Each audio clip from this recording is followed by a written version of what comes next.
How is the Swedish archer annihilating Russian tanks on the southern front with the 43rd Brigade? Let's check out this great video by United24. You can check out the original video in the description. Please go and check them out, and please like, share and subscribe. But let's get into the video. Okay, destroy it. Next one. Fire, fire, fire.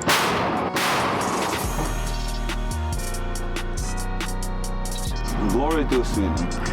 Really glory to Sweden. Today we bring you news from the southern front line with the 43rd Artillery Brigade, and the crocodile-looking beast behind me is a Swedish archer, a self-propelled howitzer. Now, Ukraine received 26 of them. It will apparently receive 18 more from Sweden. So this beast has a 14-meter long cannon. It's 155mm caliber. The cannon is mounted on a Volvo 6x6 chassis, which allows it to be super mobile. And that's the whole point of this kind of howitzer. These self-propelled howitzers are perfect for one tactic. It's called shoot and scoot. So you go to a place, you have your coordinates already. Usually the crew is a crew of three. You have the driver, the commander, and the guy who puts the coordinates. And then you hit the target, and then you leave. These kind of... So that is massively different to obviously how, artillery used to be used and how tactics were conducted. First of all, brilliant Volvo. We know they are extremely trustworthy. If you've got a Volvo car and you're involved in an accident, high chance you're going to be pretty safe. They are robust and reliable. The shoot and scoot tactic then.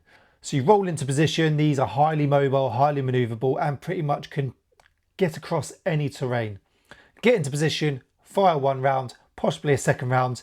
They're extremely accurate, first time hit, and then basically move to a next target. How does this differ to previous tactics then? Before, they would roll in a battery of say 3 to 6 guns, maybe more, especially in previous wars, line up, sort of dig in, camouflage over, set themselves up, and then just artillery fire, okay? Mass amounts, fire for effect, loads of rounds hitting a target. And they basically stay in that position and then move on maybe the next day or in a few days. With sort of counter battery measures now, counter firing, that doesn't really work, because as soon as you fire, they're going to basically lock onto that position and then send in a counter attack, okay, counter fire. So this shoot and scoot works extremely well, and the archer is extremely good at it. Extremely good at it. Howitzers can go at a speed of up to 70 kilometers per hour, which is quite impressive knowing that they weigh roughly 30 tons. It's extremely impressive for something that weighs 30 tons. The problem is that now, especially on this front line, the sky is plagued by FPV drones, by Lancet, and those kind of targets are really targets of choice for the Russians. You see, we don't even drive out into the field. Well, why should we, if it's so well camouflaged? Everything is covered. They don't understand where the shots are coming. Look at that patch. All you guys out there know what that means. From. It's very mobile and great. We can cause more damage because just by moving around, they will take us out and vehicles will be destroyed. That's why usually the crew comes with another car behind, a car with electronic warfare and a guy with an anti-drone shotgun, and basically to protect this archer, because these archers cannot have electronic warfare on it, because the vibration of every hit destroys the electronic warfare, and the whole electronic warfare thing would be on top of the cabin. But the problem is that it would be directly in the line of fire. Yeah, so basically a 155 is basically the recoil from it, and it's just going to obviously annihilate electronic warfare, okay, any sort of systems that you have. And it's amazing to see how war and the battle has adapted over the years. Completely different to how Afghanistan and Iraq was, completely different how the first Gulf War was, Falklands, World War II. Just in a 70-80 year period, it has changed so much. We've now got a guy patrolling around an artillery system with a shotgun to take out FPV drones. Never been seen before, never been done before. and didn't happen at the beginning of Ukraine-Russia war, but in the past 3.5 years, it's changed so much, and we're learning. It's crazy because Russia, is one of the largest militaries in the world. Used to be one of the most, not sophisticated, but well equipped. Possibly, it was looked at as a might. Ukraine, not so much, but with the help of NATO and the wanting to learn and adapt and to survive from the Ukrainian soldiers, we're seeing a whole host of new tactics coming and being involved and being used, which is really cool to see. The cannon, they're only used as artillery cannons. It's still very impressive because those artillery cannons can hit a target between 20 to 50 kilometers. The crew loads the charge. And it can get in within about 20 seconds, I think. Stop, in position, fire around within like 20 seconds, all that. It's seriously impressive. And the range of it is amazing, 20 to 50 kilometers. And shells into the archer separately. And then the howitzer assembles them all by itself, thanks to its state-of-the-art automatic system.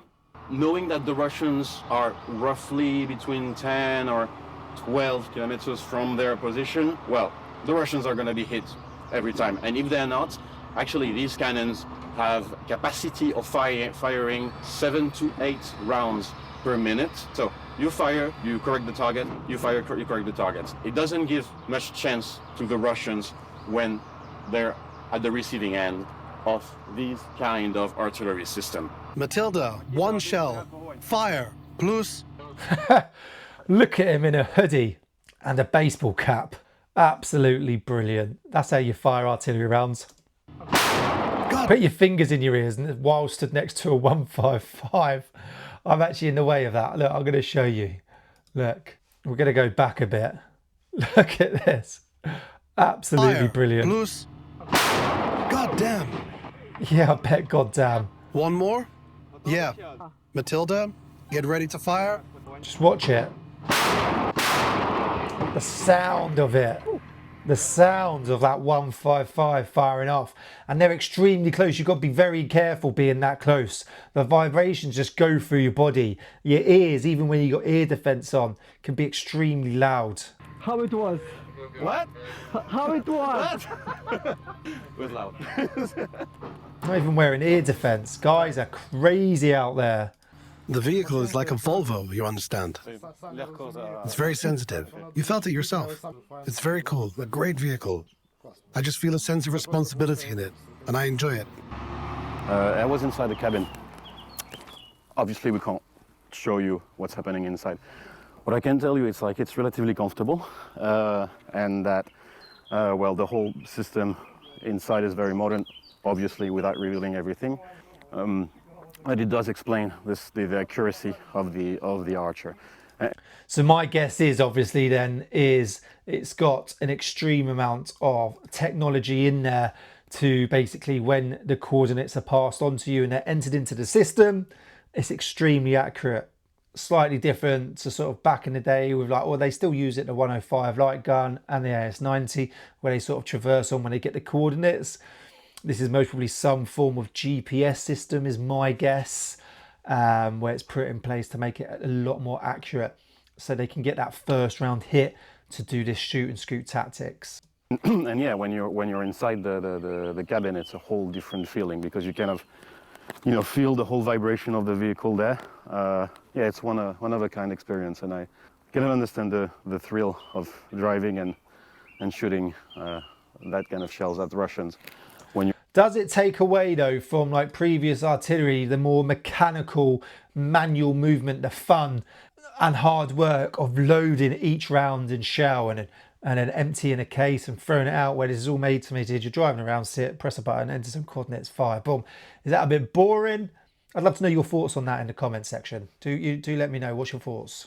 We're inside an archer, so yeah, very good experience. I'd say 5-star. Every shot always brings satisfaction, knowing that we are fighting the enemy. Do you know what's crazy is the Swedes who obviously made this, the Swedish, great when it comes to technology, highly rate the Archer. All the videos I've watched, I do rate it.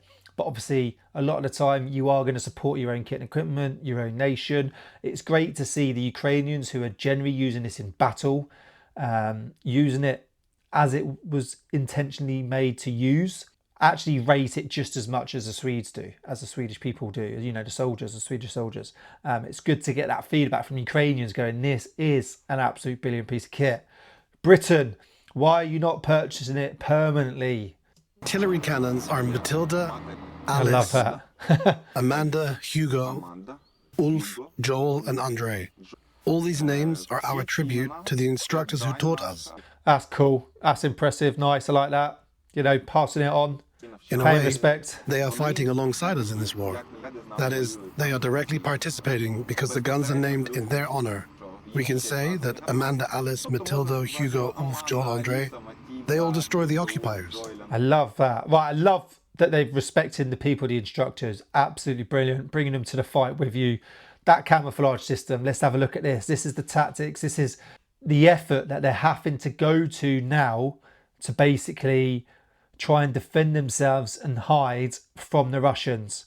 They're having to dig massive trench systems. Hopefully they've got a digger in for that, because doing that hand and shovel would take an extremely long amount of time. You've got the Barracuda sort of camouflage system or similar on the actual Archer as well to help with camouflage and most probably thermal.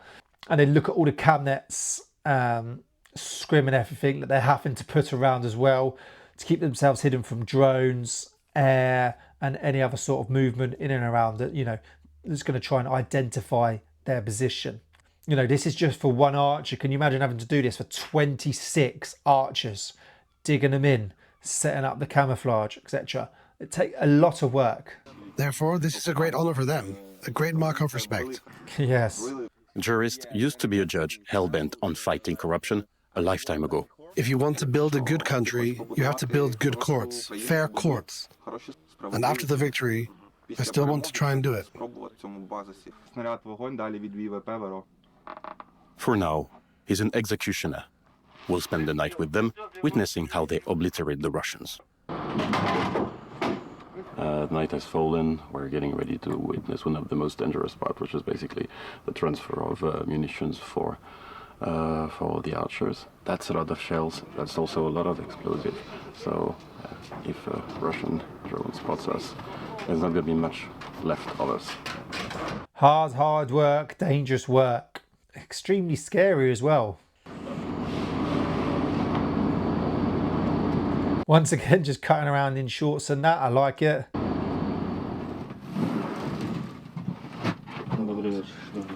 This is what I love about the Ukrainians, is this is what happened at the beginning of Afghan. All they cared about was tactics, how you fought, and, you know, wearing the most basic minimal kit. Towards the middle and end of Afghan, it's like, you have to be wearing this, you have to shave daily. Why are you wearing that for? It's ridiculous. I'm in the middle of a war zone, right? I'm in the middle of a war zone and you're caring whether I've had a shave that morning. Like, let me have a day or two off. I'm in the middle of Afghan, it's 45-degree heat. You know, I'm going out on a massive patrol later, whatever. Why are you wearing those flip-flops? Why are you wearing that top? Why are you wearing a t-shirt and not a U-back? Who cares? Like, can I do my job? Do I look relatively smart and disciplined? Yes, let's go after it. Радійку даю тобі. Ти на Матільду зараз їдеш? Ні, я На Джоеля? Ну, Аліса, це Матільда ж зараз. I am surprised they gave the call signs away though, even though I like the way they're paying respect to the instructors. Канал прямий, ти пам'ятаєш. Там зараз залаз висить, так що як будеш під'їжджати, ще раз вийдеш. 40 комплектів на Матільду, правильно? Як прийняв мене. Shells are in position, the men ready. The hunt begins. Jurist monitors the screen broadcasting a grey night vision live stream from a reconnaissance drone flying around to spot Russian positions. Once one is spotted, he checks the coordinates on the map to send it to one of the Archer crews while communicating with other brigades around, which fly Vampire drones for maximum damage. The reconnaissance drone finds a Russian dugout. So I mean, look, this is what drones can do. You don't know it's there, you can't hear it, you can't see it. But it's a miss. Oh, it's off. Either is that down to the Archer, or is that his coordinates are off? You know, it's close, very close for a first time artillery round, I'll give you that. Being ex-artillery myself, a lot of the time you'll be way more off that when trying to get sort of some grids. you know, back in the day anyway, technology is advanced now. It doesn't take long to find another prize target, a Russian tank and its crew, unsuspecting of the hellfire about to rain on them. Рубак, я арчер, я готовий наведений. Арчер, супер, плюс. Стріляйте, ми бачимо картинку, ми бачили ваші попередні постріли. Картинка Плюс, є. добре. Джоель, 1 снаряд вогонь. Валік, от це ти навів суєти. А вдруг вона щас візьме і запалить той танк? Хлопці, у вас кажаном порядок. Oh, that looks a lot closer, didn't it? Дай. Є, Чуть-чуть, 5 відео метрів. розрив барні, дякую. Арта, дякую за прикриття. Завжди дякую. Гарного вечора. І вам. Jurist, the commander, and his men are young. Some in his crew used to study diplomacy, while others studied medicine or engineering. And that's what happens when war breaks out. You've got to be ready to fight, no matter your previous trade, history, experience. When the whole country is called upon, is the UK ready? Most probably not. But I reckon a lot of people would. But you need to come from all walks of life. Doesn't matter who you are. The hood was forged in Kursk. They try to... Absolutely love this. Absolutely love this. Absolutely brilliant video. It's great to see how they're actually using the Archer. Very, very impressed to actually see it used on the battlefield. How the Ukrainians use them and what the Ukrainians actually think of it, which is most important. Is it actually what people say it is? Has it lived up to its reputation? Yes, it has. But I'd love to know your thoughts on this. Please do comment in the comment section below. Thank you for watching, and I'll see you soon.